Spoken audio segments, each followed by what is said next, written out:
Question number 6, the sum of first 55 terms of an AP is 3300।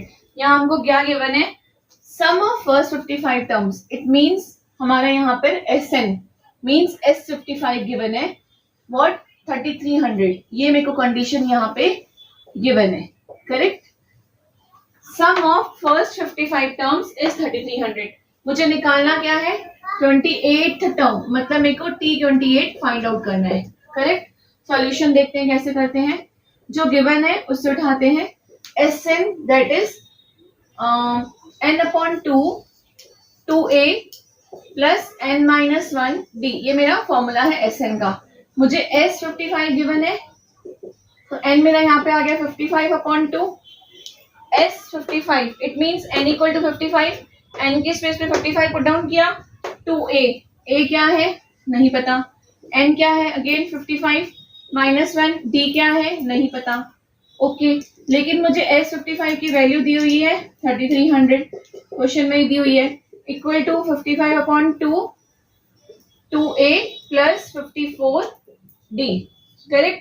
इसको इस तरफ लेके जाते हैं, RHS से LHS में आते हैं। 3300 मल्टीप्लाई बाय 2/55, क्यों? यहाँ पे 2 डिवाइड हो रहा है, यहाँ पे आके मल्टीप्लाई हो जाएगा। 55 यहाँ पे मल्टीप्लाई हो रहा है, यहाँ के डिवाइड हो जाएगा, that is 2a plus 54d। अभी कटिंग कीजिए, 5 11 जा 5 6 जा 36 60 जा 11 1 जा 11 60 जा 60 into 2 that is 120, 120 equal to 2a plus 54d, 120 equal to 2a plus 54d। अगर आप ध्यान देंगे तो 2 और 54 दोनों 2 के टेबल में आते हैं, कॉमन निकाल लेते हैं, 2 common, a plus 27d, divide करेंगे आ जाएगा 60, 2 को इधर लाके डिवाइड करेंगे, 120 divided by 2 that is 60, 60 equal to a plus 27d। इसको फर्स्ट मान के स्टॉप कर देते हैं। निकालना क्या है यहाँ पर हमको? T28। मैंने क्या निकाला? a प्लस 27d की वैल्यू 60। इसके आगे कुछ है ही नहीं सॉल्व करने को, इसके लिए मैंने यहाँ स्टॉप कर दिया। मेरे को निकालना है T28, तो मैं पहले Tn का फॉर्मूला लिखती हूँ। Tn equal to a plus n-1d, T28 equal to a plus 28 minus 1d, T28 equal to a plus 27d। इसको मैं सेकेंड मानती हूँ।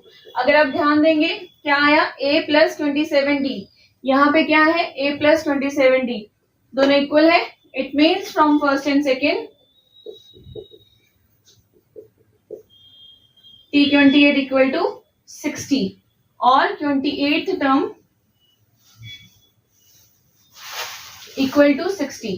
अब कैसे देखिए, अगर हमने जो गिवन था S55 के फॉर्मूले से मैंने एक इक्वेशन सॉल्व की, a plus 27d equal to 60, stop कर दिया। मुझे जो निकालना है T28, Tn का फॉर्मूला डाला, इक्वेशन सॉल्व की, T28 plus equal to a plus 27d। अगर आप ध्यान देंगे तो इधर भी a प्लस 27d है, इधर भी a प्लस 27d है, it means both are equal, तो therefore T28 should be equal to 60। Question number 6 and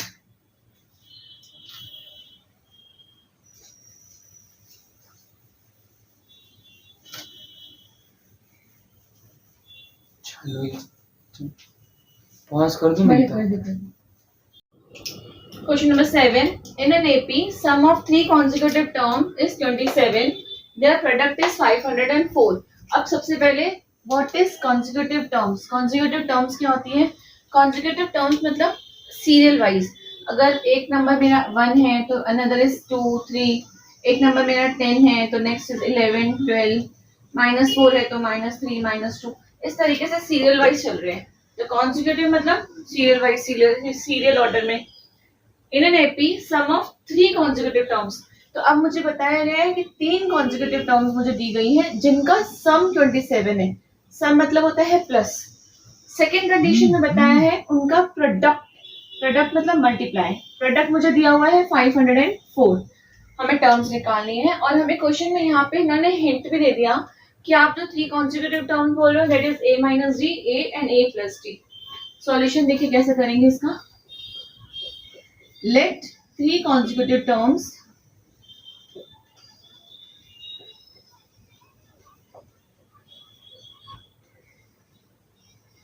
B, A minus D, A and A plus D. According to first condition,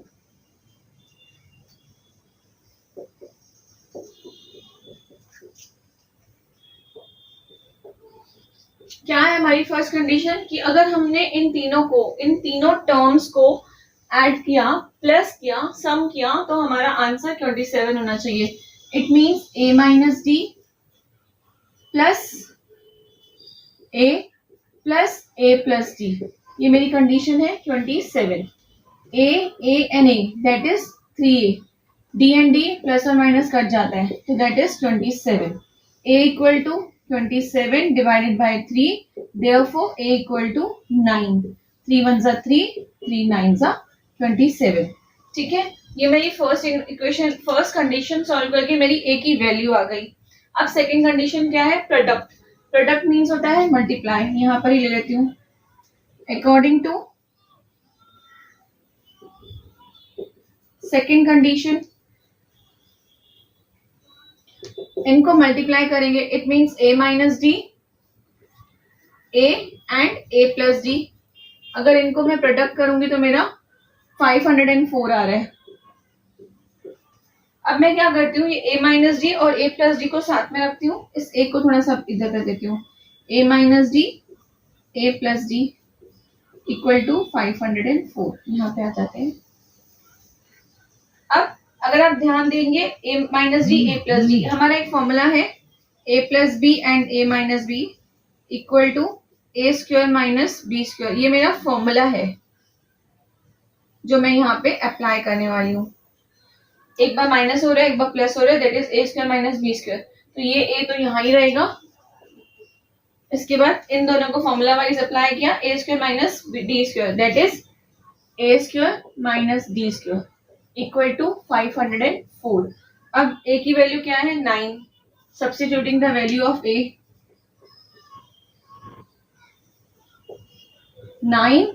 9 square minus D square equal to 504.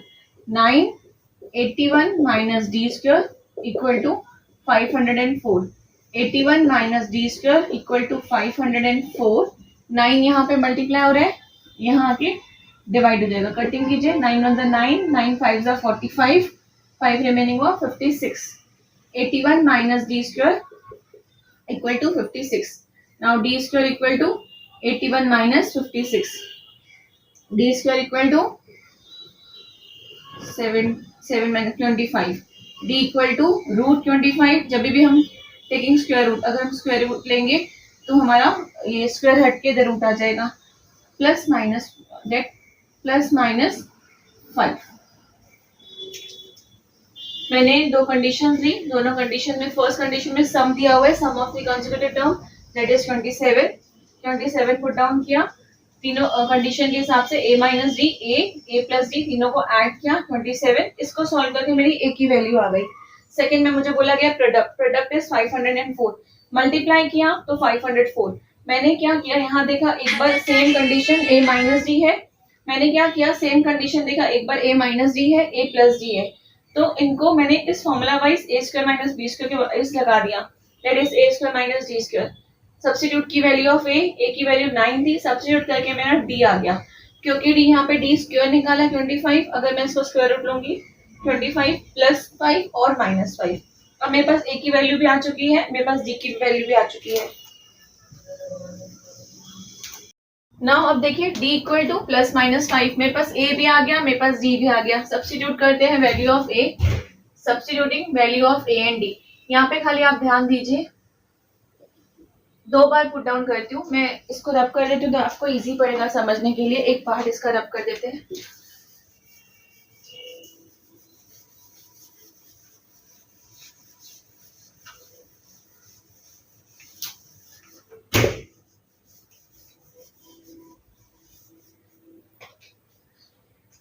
Substituting the value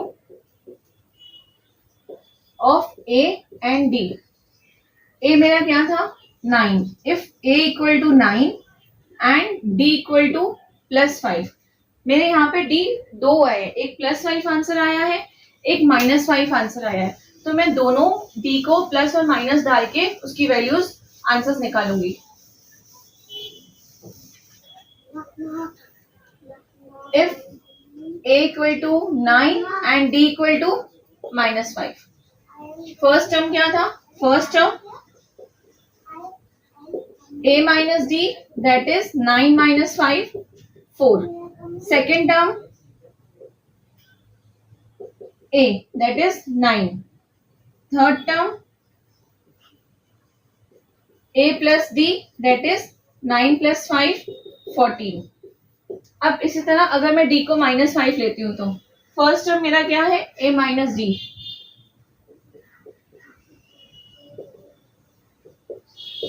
9 minus -5, that is 9 plus 5, that is 14. Second term a, that is 9. Third term a plus d, that is 9 plus 5, 9 plus -5, क्योंकि मेरा यहाँ पे -5 है, equal to 9 minus 5, that is 4. अब हमारे answers कैसे लिखेंगे? Therefore, the required terms are 4, 9, 14 और 14, 9, 4. अब जिस तरीके से वहां पे आंसर लेना चाहे, 4, 9, 14 और 14, 9, 4.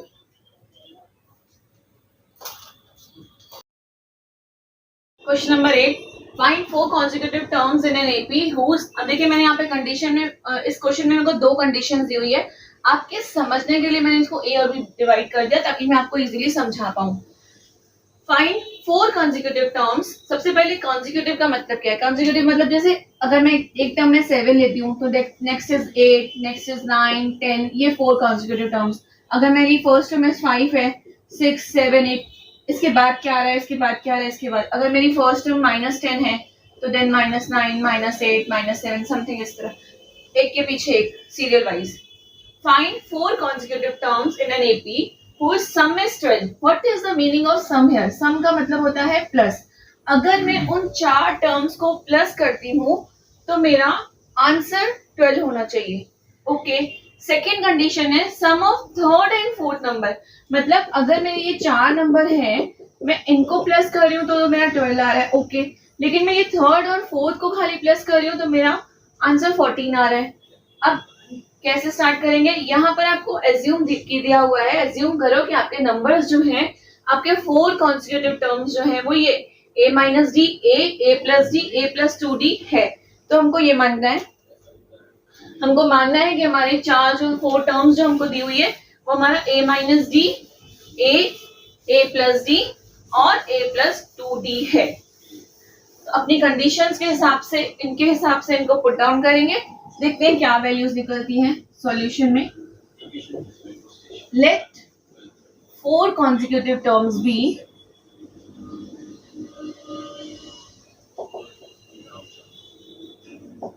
मुझे ये क्वेश्चन में दी हुई है a minus D, a plus d, a plus 2d, correct.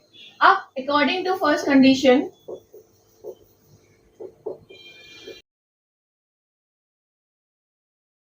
Some is 12, सबको ऐड कर दो, a minus D plus a plus a plus d plus a plus 2d, इन सबको ऐड करूंगी तो मेरा क्या आएगा 12।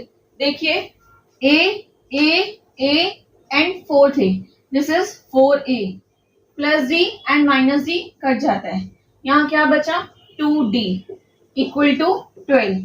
4, 2 एंड 12 तीनों जो है वो 2 की टेबल में आता है, तो divide this equation by 2।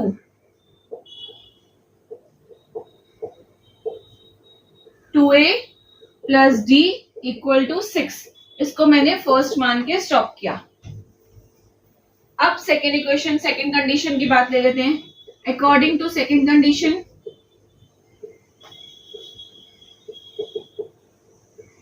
Some of third and fourth term.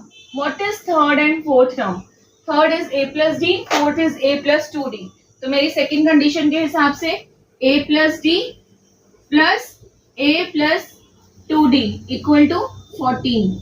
A and A is 2a, d and 2d is 3d equal to 14.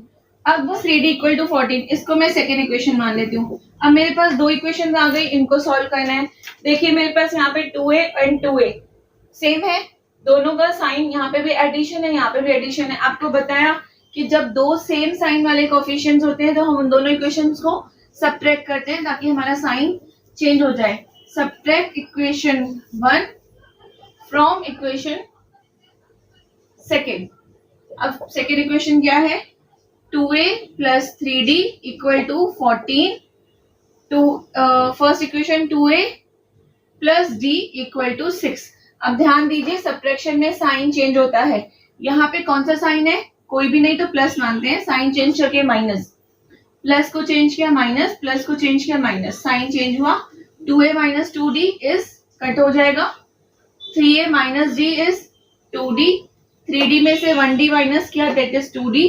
14 में से 6 माइनस किया that is 8. d equal to 8 upon 2 that is 4.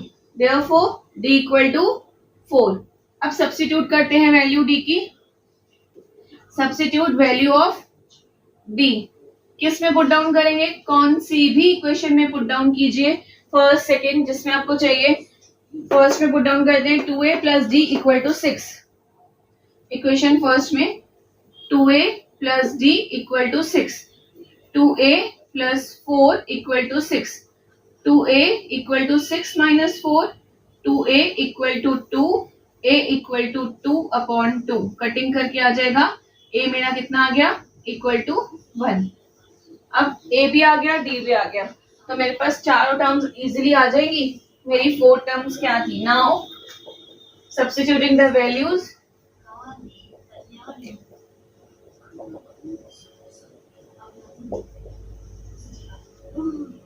First term क्या था हमारा? First term a minus d. What is a? a is 1 and d is 4. That is 1 minus 4 equal to minus 3. Second term था हमारा a. Second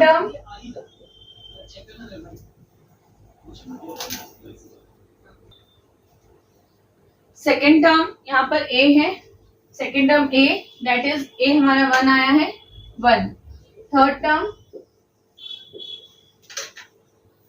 a plus d that is 1 plus 4 5. Fourth term a plus 2d. a is 1 plus 2, d is 4. That is 1 plus 8 equal to 9. Therefore, minus 3, 1, 5 and 9 are 4 consecutive terms. Required 4 consecutive terms.